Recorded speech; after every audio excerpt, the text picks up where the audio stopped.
I have all the power. They want me, but they can't have me. Mad Men is the show breaking records, caning it in the ratings and getting 2 hat tricks of the top awards any TV show can get. 3 series have so far earned 3 Golden Globes and 3 Emmys for Most Outstanding Drama and did it 3 years in a row. Who would have thought that a chain-smoking, heavy-drinking, womanising loner of a man could do that? Well, here I am.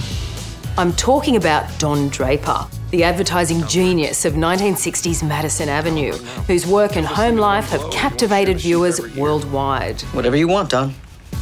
Even President Barack Obama loves the show and wrote a letter to the cast and crew wishing them all the best for season 4. And that new season is about to arrive at your place on Movie Extra, 8:30 Thursday, September 2. So you'll want to make sure you're all caught up on the action. Here's the story so far. Let's start with the main man, Don Draper. Wife Betty discovered his secret past and his real name. Dick. Is that your name? I know all about you. The Grace Kelly lookalike was not impressed, so after the fighting came the split. I made an appointment with a divorce attorney, and I suggest you do the same. Meanwhile, back at the office, a different kind of divorce was brewing. You neglected to tell me that our guests have arrived. To what do I owe the pleasure? The British invaded Sterling Cooper with their posh accents. I've heard that. They waste paper because they use it to sop up spilled drinks. Right after their mid-afternoon naps. Then started tearing up the place and tightening belts. The amount of pencils, pens, pads, paper and postage that are currently being consumed suit a company 4 times our size. Who the hell is in charge? A bunch of accountants trying to make $1 into $1.10? I want to work. With no alternative but to bust a move, Don busted the biggest move of all. More about that in a minute. First, let's catch up on Betty Draper. Betty could finally tell the wood from the trees when it came to Don's many affairs, and it was Don's wood in the middle of many female trees. She's not happy, but then again, she never is she? Even when she stepped out and tried to hug it out with other men, it always seemed kind of tragic. Oh. And who can forget her A-grade parenting skills? Sally, go watch TV. Go watch TV. Go bang your head against the wall. She's a child.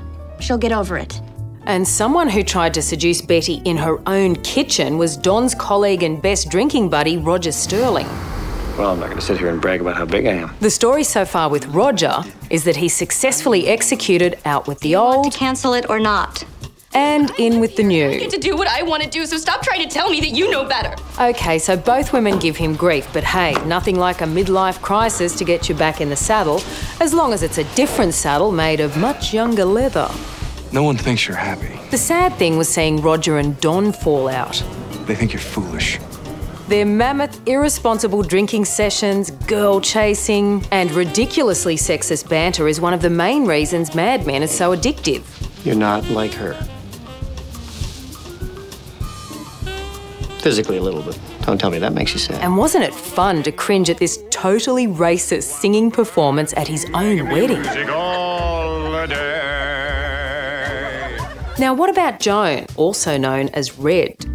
Greg has made it perfectly clear that come July 1 and he's chief resident, I better watch out. Joan satisfied her rose-coloured dream of marrying a surgeon, but it turns out he's a crap doctor. He said I had no brains in my fingers. But he wrote you all those nice evaluations. Damn it, Joan. And he's not as red hot as Red when it comes to the bedroom shuffle. Couldn't do it. Just couldn't do it. I couldn't fake it.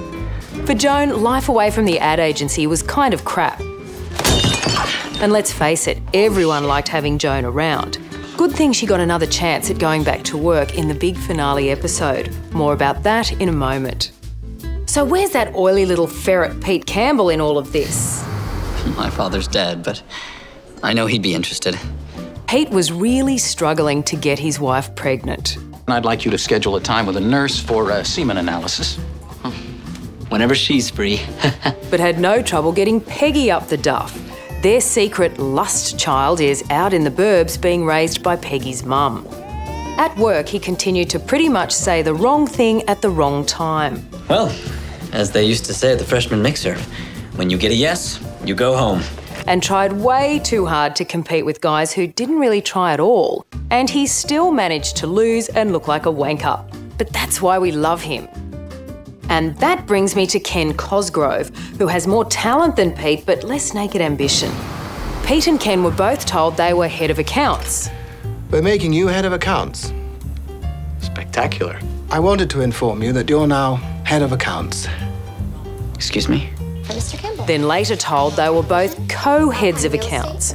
Pete wasn't happy, but being a good old boy, Ken was. Ultimately, he beat Pete to the top job, but Pete would live to fight another day in the big season 3 finale. We're getting closer to that sensational cliffhanger ending, but no catch-up would be complete without a look at the transformation of Peggy Olson from drab frump to professional sophisticate. Peggy is flying the flag of feminism and she doesn't even know it. They passed a law where women who do the same work as men will get paid the same thing. Equal pay. She's prim, she's proper, needs a stylist, but hey, she's so real, she's unreal. Peggy keeps the baby a secret, but makes no secret of her ambition. None of the guys her own age do it for her, but an older colleague does. And amazingly, it isn't Don Draper, it's that other D-man, Duck Phillips. Everything okay? He offers her a job, but she gives him one instead. Harry, you are not in this process. You're a spectator, don't forget it. So that covers all the main players. Now it's time to catch up with Don busting that mighty move, which will rocket us into season 4. This was the finale to end all finales. Conrad Hilton told me PPL is being sold and us along with it. Don saw that the British were taking no prisoners and Sterling Cooper was going to be executed. Fire us, sever our contracts, let us go. So he took his bat and ball, didn't go home, he hit a home run, setting up his own ad agency and calling it Sterling Cooper Draper Price, taking the best staff with him, Jerry Maguire style. And a few others that while he's not that fond of them, it's a smart move to take them with him. Shoes outside the door here, somebody polishes them.